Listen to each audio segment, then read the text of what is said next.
Hi hello నమస్తే welcome to అమలాస్ kitchen.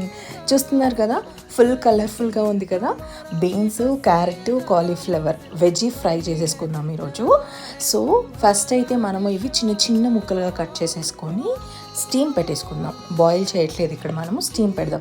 7 to 8 minutesలో మనకి ఇవి స్టీమ్ అయిపోతాయి, చక్కగా ఉడికైపోతాయి అన్నమాట.